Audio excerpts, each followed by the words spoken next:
जय श्री गणेश। आप सभी का हमारे YouTube चैनल पे बहुत बहुत स्वागत है। आइए सुनते हैं आषाढ़ मास कृष्ण पक्ष संकष्टी गणेश चतुर्थी व्रत की कथा। आषाढ़ माह के कृष्ण पक्ष में पड़ने वाली चतुर्थी को इसे कृष्ण पिंगल चतुर्थी के नाम से भी जाना जाता है। इस दिन भगवान गणेश जी का पूरे विधि विधान के साथ पूजन करना चाहिए। इससे सभी प्रकार के दुख और कष्ट दूर होते हैं, पुत्र पौत्रादि की प्राप्ति होती है तथा भगवान गणेश जी की कृपा से सभी प्रकार के सुख और समृद्धि की प्राप्ति होती है। प्रत्येक चतुर्थी जो कि हर माह के कृष्ण पक्ष और शुक्ल पक्ष की चतुर्थी तिथि के दिन गणेश चतुर्थी का व्रत किया जाता है।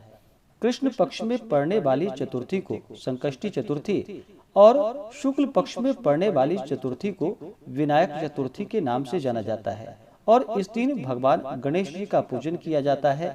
साथ में चौथ माता जो कि दुर्गा माता का पूजन किया जाता है और चंद्र देवता को अर्घ्य प्रदान करने के बाद ही इस व्रत को पूर्ण माना जाता है। तो आइए सुनते हैं आषाढ़ कृष्ण संकष्टी चतुर्थी व्रत की कथा। तो बोलिए प्रेम से भगवान गणेश की जय, चौथ माता की जय। बहुत समय पहले की बात है कि एक बार माता पार्वती जी ने भगवान गणेश जी से पूछा कि हे वत्स, आषाढ़ कृष्ण चतुर्थी जो कि बहुत ही शुभदायिनी कही गई है, आप उसका विधान बतलाइए।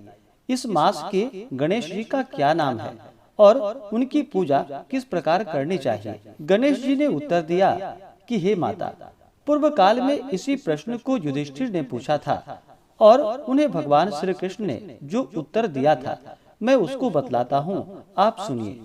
श्री कृष्ण जी ने कहा कि हे राजा, गणेश जी की प्रीति कारक विघ्न विनाशक पुराण इतिहास में वर्णित कथा को कह रहा हूँ, आप सुनिए।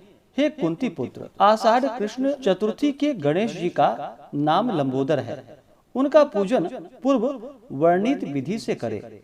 हे महाराज, द्वापर युग में महिष्मती नगरी का महाजीत नामक राजा था। वह बड़ा ही पुण्यशील और प्रतापी राजा था। वह अपनी प्रजाओं का पालन पुत्रवत करता था, किंतु संतान विहीन होने के कारण उसे राज्य महल का वैभव अच्छा नहीं लगता था। वेदों में निसंतान का जीवन व्यर्थ माना गया है। यदि संतानहीन व्यक्ति अपने पितरों को जल दान देता है तो उसके पितरगण भी उस जल को गर्म जल के रूप में ग्रहण करते हैं।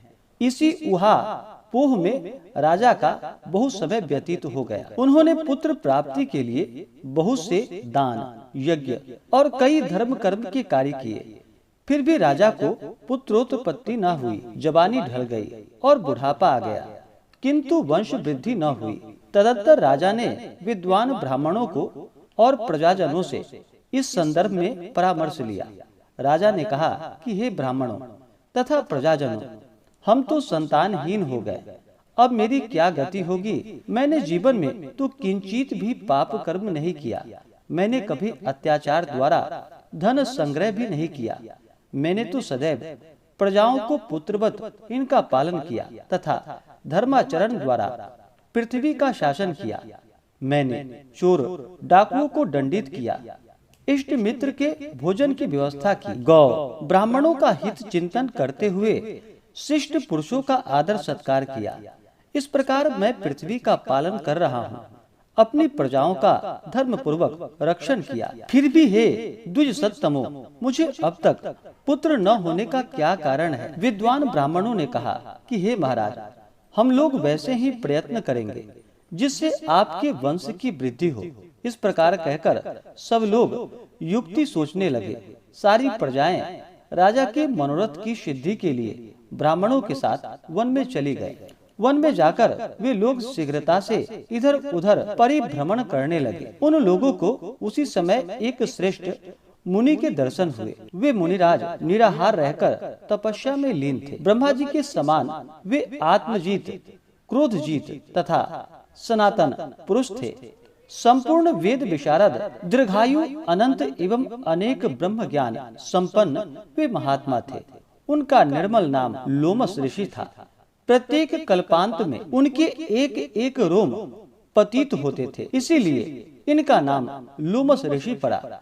ऐसे त्रिकालदर्शी महर्षि लोमस का उन लोगों ने दर्शन किया। सब लोग उन तेजस्वी मुनि के पास गए। उचित अभ्यर्थना एवं प्रणाम आदि के अनंतर सभी लोग उनके समक्ष खड़े हो गए। मुनि के दर्शन से सभी लोग प्रसन्न होकर परस्पर कहने लगे कि हम लोगों को सौभाग्य से ही ऐसे मुनि के दर्शन हुए हैं। इनके उपदेश से हम सभी का मंगल होगा।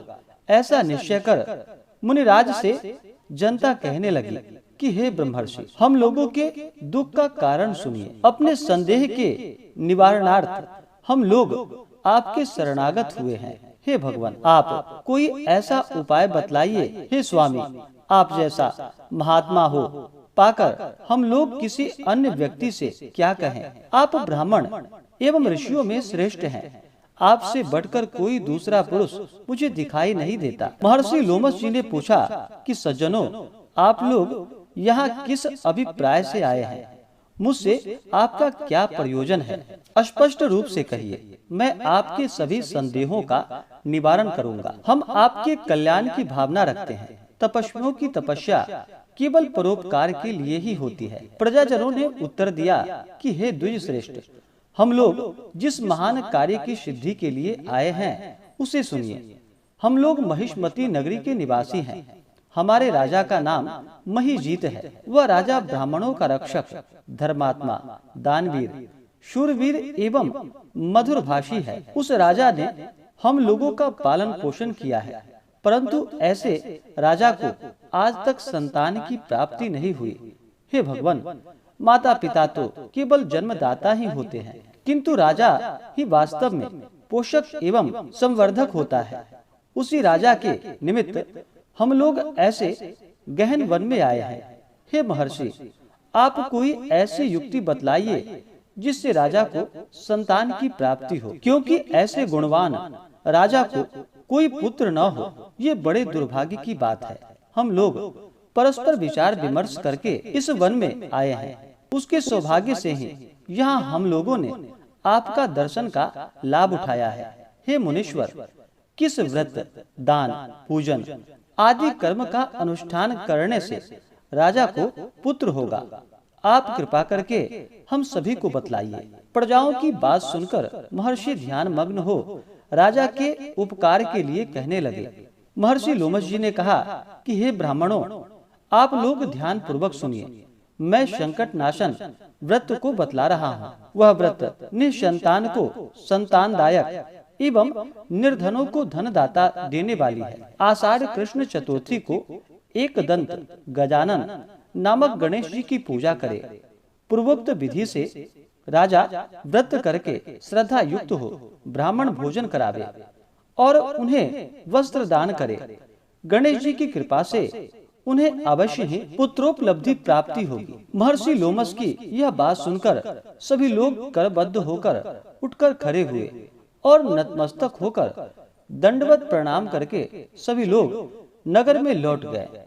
वन में घटित सभी घटनाओं को प्रजाजनों ने राजा से बतलाया और उनकी बात सुनकर सम्मानकारी विमल बुद्धिमानी राजा बहुत ही प्रसन्न हुए और उन्होंने श्रद्धा भक्ति से विधिवत गणेश चतुर्थी का व्रत करके ब्राह्मणों को भोजन वस्त्रादि का दान किया। रानी सुदक्षिणा के गर्भाधान संस्कार के अनंतर श्री गणेश जी की कृपा से राजा को एक सुंदर और सुलक्षण पुत्र प्राप्त हुआ। राजा ने संपूर्ण नगरवासियों को संतुष्ट करके पुत्रोत्सव मनाया।